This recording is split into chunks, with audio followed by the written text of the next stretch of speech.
Praise the name of the Lord. My name is Pastor Musau.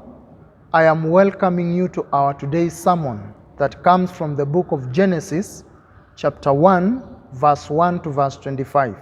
I will only read the first 3 verses, and I will be reading and explaining the rest of the verses as we continue.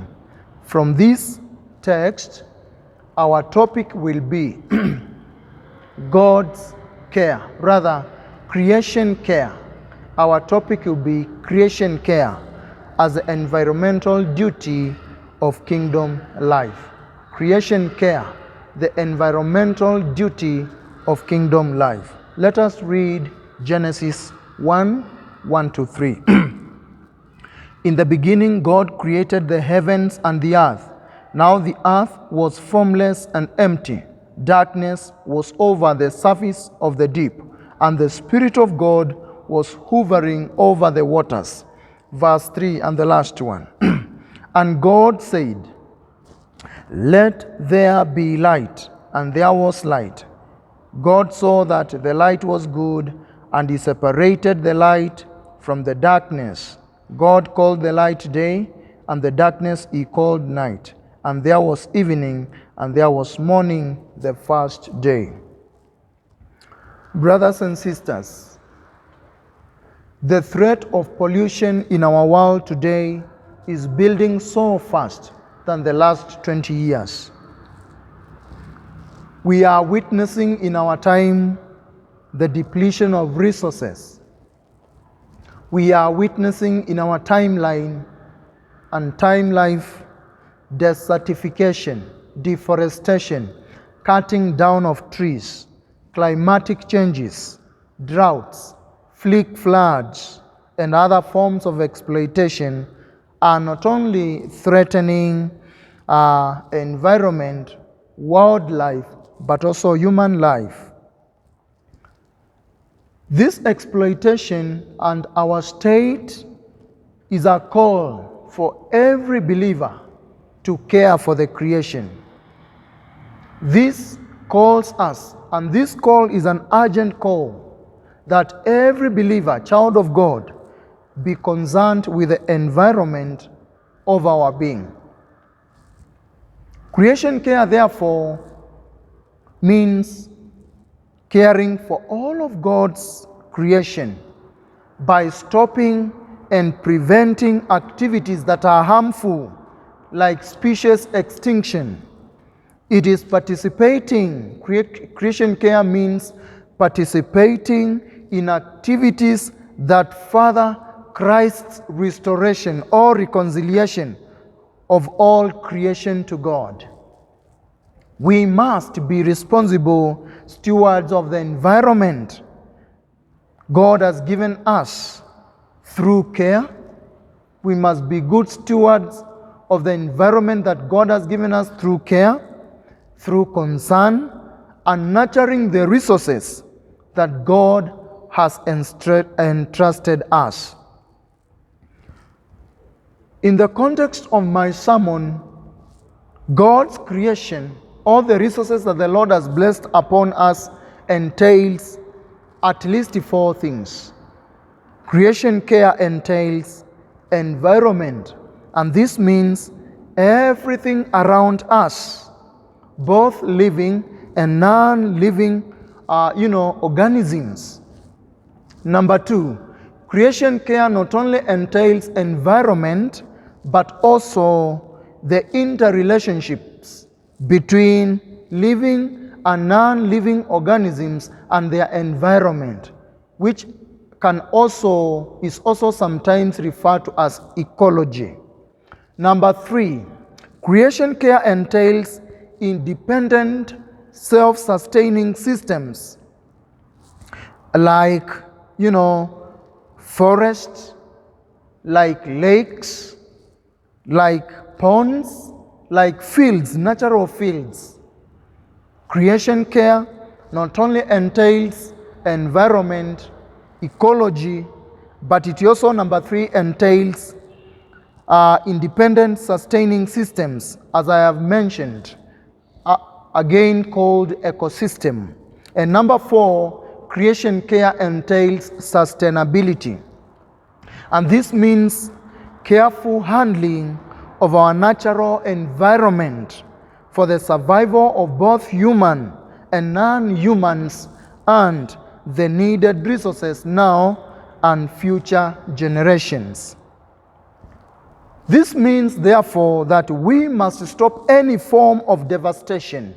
We must be in the forefront. The church must be in the forefront to stop any form of human carelessness, irresponsibility, greed, and waste.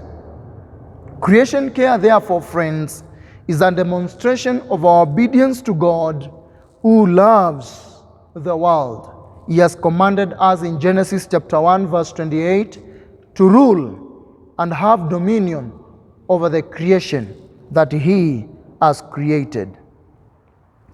We will be responsible stewards of the environment that the Lord has given us, first and foremost, by learning from our God.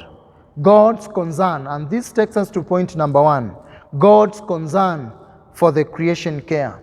Is our God concerned with the creation? Yes. Our God is actively involved and concerned with creation care. When you look at Genesis chapter 1, 6 times in the creation account, we find that what God created was good. The Bible mentions in the creation account 6 times that which God created was good. Creation that the Lord created was good. He blessed the creation. Let us read together chapter 1, verse 22. The Bible says in verse 22 that God blessed them. That is a kingdom life, the animal kingdom. God blessed them and said, "Be fruitful and increase in number, and fill the water in the seas, and let the birds increase on the earth." He blessed them. That is the creation that He made. And this reminds us, if all what God created is good, and the nature of our God is that He is good, it means therefore that He alone is the source of everything, creation care, and that God alone is responsible for all that is created. He values, He cares for the rest of the creation. Our God is our ultimate example of responsible environmental stewardship. Number 2, the creation. For what purpose did God create the creation? In Psalm 19, verse 1 to verse 6, the Bible says, both living and non-living things exist for one purpose, to praise and glorify their Creator, who is God. God is constantly present within the universe in a gracious, caring relationship. The writer of Hebrews chapter 1, verse 3, tells us so, that God is constantly present within the universe in a gracious, caring relationship. And Paul reminds us so in Colossians chapter 1, verse 6 and verse 20, that our God is not tired of creation.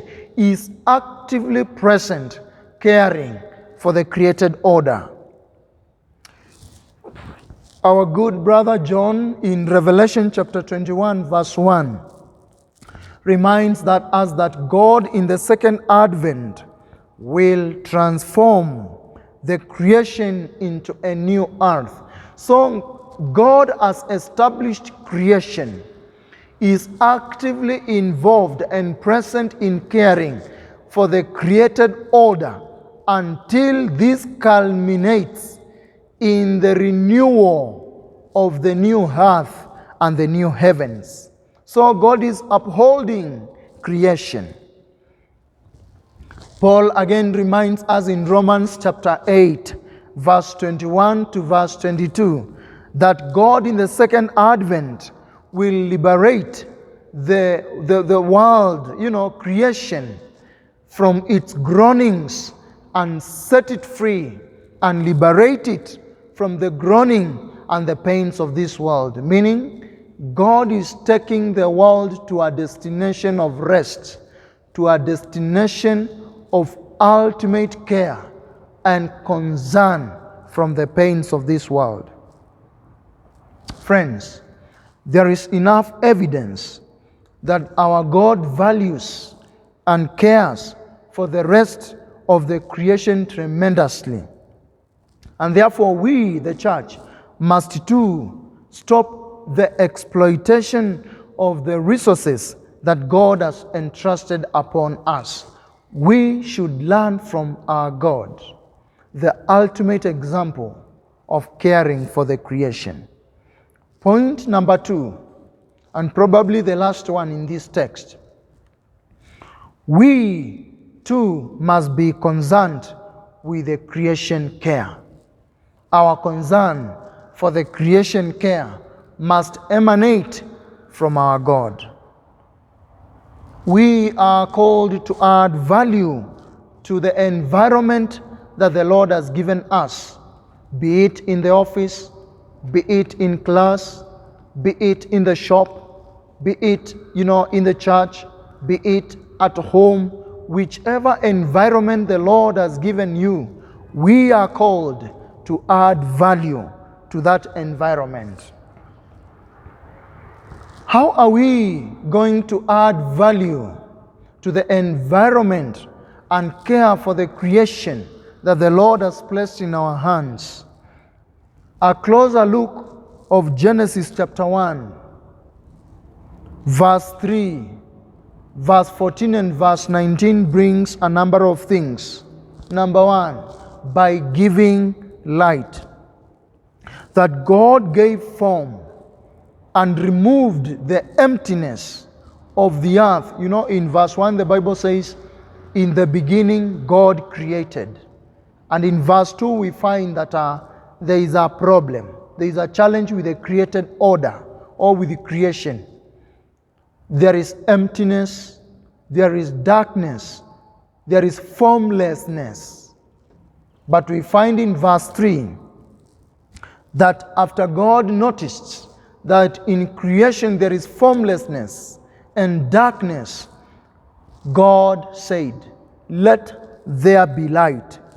And when you look at this light, the light separated, light from darkness. There was separation of light from darkness. Let's read together verse 3 and then verse 14 and verse 19. Chapter 1. The Bible says, "And God said, let there be light, and there was a light." And in verse 14 to verse 19, the Bible says, "And God said, let there be lights in the expanse of the sky to separate the day from the night, and let them serve as signs to mark seasons and days and years, and let them be lights in the expanse of the sky to give light on the earth." And it was so. God made 2 great lights, the greater light to govern the day, and the lesser light to govern the night. He also made the stars. God set them in verse 17 in the expanse of the sky to give light on the earth, to govern the day and the night, and to separate light from darkness. And God saw that it was good. And there was evening, and there was morning, the 4th day. Brothers and sisters, God gave form and removed emptiness of the earth by providing light. He said, "Let there be light, sun, moon, and stars." The Bible says we are the light of the world. Matthew chapter 5, verse 14 to verse 16. Doesn't the Bible refer to us, the church, as the light of the world? What is the purpose and work of the light? It is to expose darkness. Light gives off light. Light light shines. Light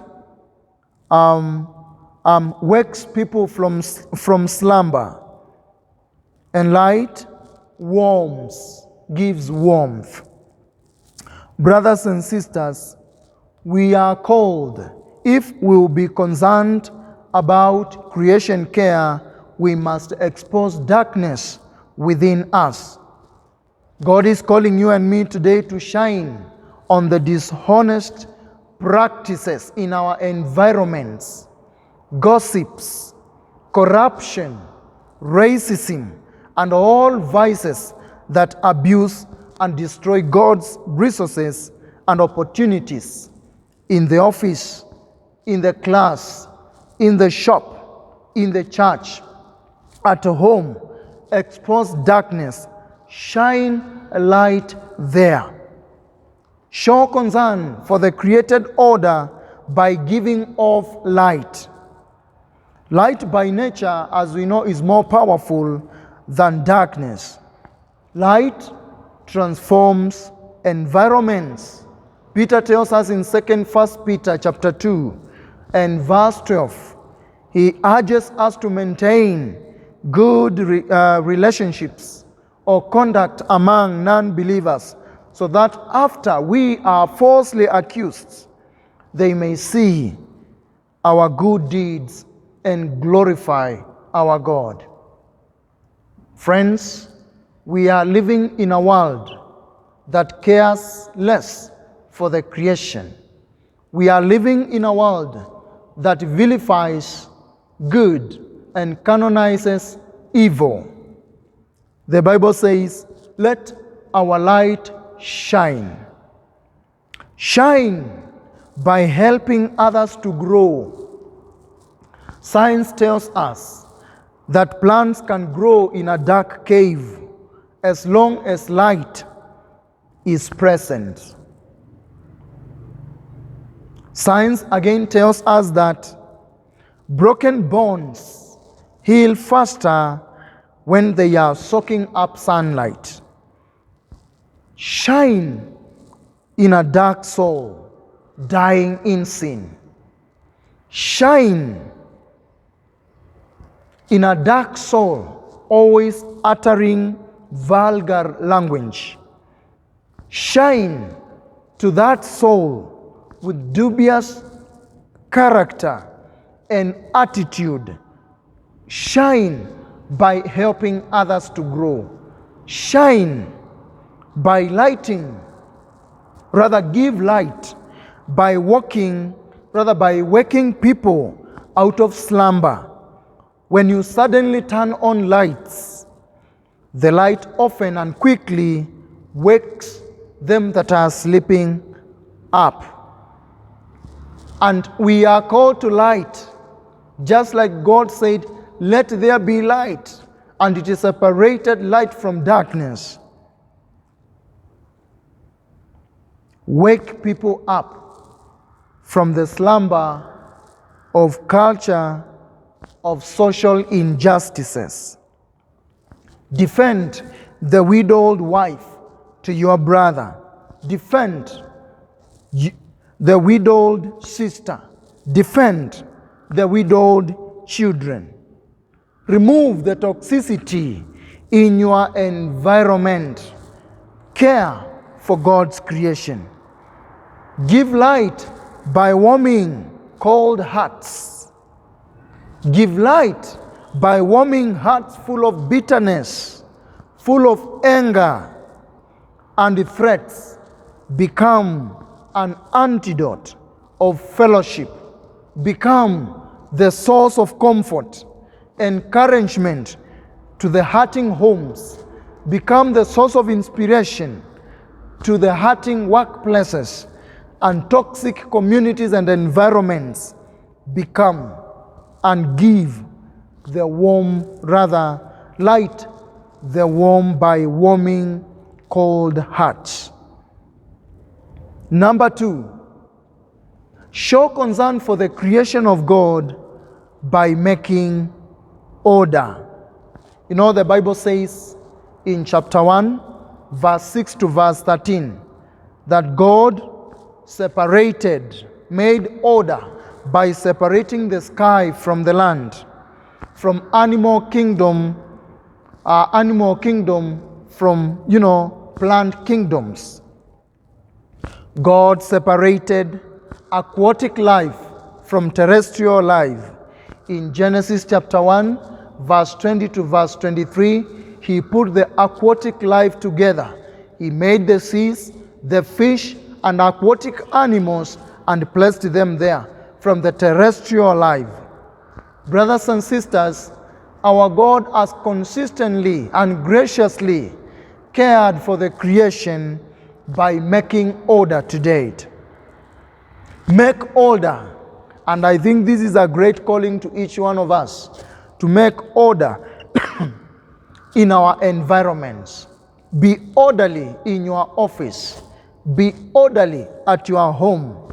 Be orderly as a person.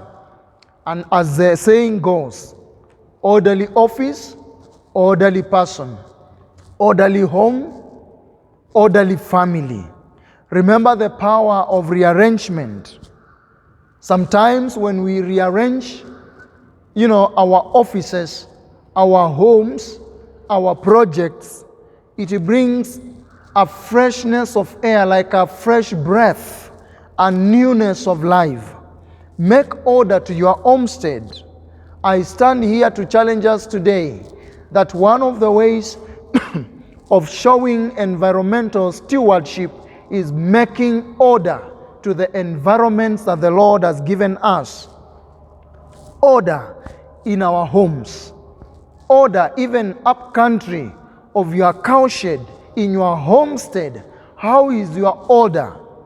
Toilet, kitchen, your shamba, and I dare encourage us, make order even of your final resting place. Make order. Don't just plant trees anyhow. Don't just build anyhow. Plan, strategize, be orderly. Our God brought order in the created order. Number 3, by creating life. Show concern for the creation by creating life. And this is the point number last. The Bible says, God blessed and empowered animal kingdom. That is animals and man. He blessed them to perpetuate. In Genesis chapter 1 verse 22, God blessed the animal kingdom, animals, and blessed them and empowered them to perpetuate, to increase. And so in chapter 1, Genesis verse 28, when he was given the cultural mandate, he told man, he blessed man and empowered him to increase, rule, and have dominion over the created order. There is an African proverb that says, when you plant a tree, never plant only one. Plant 3 trees. 1 for a shade, 2 another tree for fruit, and number 3, the third one, for beauty. How many trees have you planted ever since you were born? I want you to take time and think through and reflect. How many trees have you planted? How many shade trees? How many fruit trees? How many beauty trees? It's an African proverb. Paul, the writer of Proverbs chapter 13 verse 22, reminds us that a good person leaves an inheritance for their children's children. Assuming that Jesus Christ gives you 10 generations before he returns, will the generations enjoy the same rental house or owned house, the same water tap, the same projects, the same car, the same borehole? Be a good steward. Create life. Breathe life to people's lives. Breathe life. Mentor people. Correct people. Counsel young people. Train them how to be responsible stewards of God's resources. Train your daughter. train your sister, rather your son, train your employee, perpetuate good. Reflect God's care for the creation. Reflect God's care for the creation. Rule responsibly for God's creation and replicate God's goodness to your generations. Creation care is a divine call to every believer to be concerned about God's creation. In conclusion, we have a biblical mandate to be stewards of God's creation. God has entrusted us with the management and care for His creation. Let us use and manage the resources of our environment wisely today and for the future generations. God bless you. God keep you. Be a faithful steward. God bless you. Thank you.